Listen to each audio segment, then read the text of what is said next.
Lucky Choi is a man he's going to be 60 next month, and he is HIV positive. He became infected with HIV, the virus that causes AIDS, in the early 1980s. And as people may know, AIDS in the 1980s, that was a death sentence. Everybody who became infected, it seemed, would die. But Lucky Choi was a man who just never got sick. He wasn't getting sick at all. He wasn't dying. He was taking care of other people, and he didn't know why, but he just kind of went with it. And he learned as time went by that there was something different about him. And he would later learn that there was something different about him, probably, at the DNA level, genetically, that made him essentially not immune to HIV because he could still be infected with it, but he could control it. And he's one of what are known as elite controllers. And what that means is that they're able to control the HIV virus. Their body naturally is able to not quite fight it off, but keep it from overpowering their immune system. So it's like they can live with this virus in their bodies for decades and not really ever get sick. And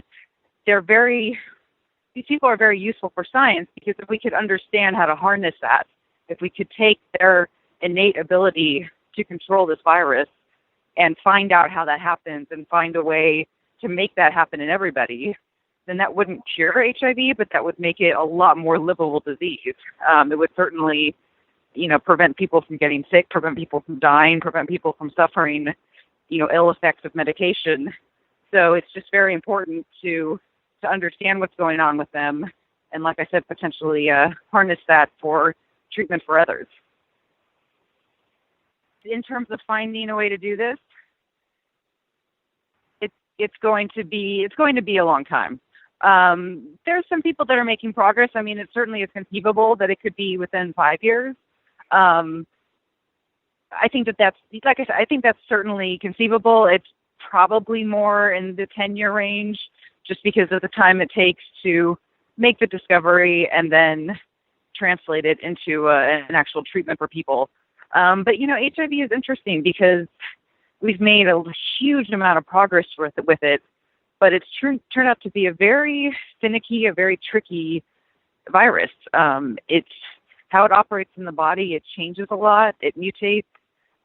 It involves so many different, chemicals and agents reacting and co-reacting, and every time they think they've kind of figured out one piece of it, some new puzzle piece kind of presents itself. And so as much as we've made this tremendous progress with treating it, it's also proven just immensely frustrating to really unlock what's going on with HIV and what's in turn going on with these elite controllers. Compared to a lot of disease groups and whatnot, it still is pretty well funded, and I think that's in large part because they had to fight so hard to get funding in the first place. The government really screwed up in the first few years of this epidemic in terms of not taking it seriously, not funding it, not letting the scientists kind of go off and do what they needed to do.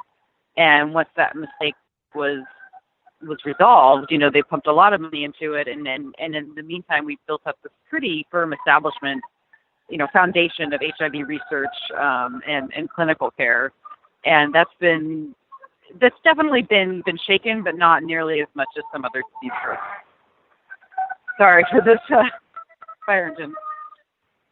I've written quite a bit about HIV and AIDS survivorship. I wrote a story earlier in the year about other people who they were not elite controllers and naturally sort of immune, but they just managed to live long enough to get on drug therapy, and they too, outlived their friends. And it's a really interesting story about what it's like to be kind of, left behind when everyone else has died, and to have lost, all of your friends, to have lost, what was essentially your family, because a lot of these folks were gay men, young gay men who didn't have close family connections.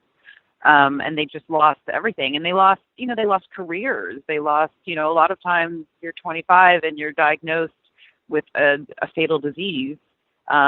You make different decisions with your life than you would have. And Lucky Choi is an example of that. He was a music student. He was going to school. He was planning on getting his PhD in music, and he was so busy taking care of people, and so assumed that he was going to die at some point, soon anyway, that he just didn't bother pursuing that. And in fact, he stopped making music at some point, and he doesn't quite regret that now because he knows he made the decisions he had to make in the time, but it certainly makes him, it's another loss on top of loss. It makes him sad to think of what he lost by making those decisions, by not following his musical career. And I've talked to a lot of other people who said the same thing, who made long-term life choices about career and school and even relationships because they figured they didn't have the time to pursue that. You've got nothing on me. Now, this is just another case of, I say, the government not wanting to bring out the cure, because I believe it was last year or maybe the end of the year before, they actually cured two guys from AIDS and the HIV through a process of the medication and chemotherapy. Those guys, they said they had cured them.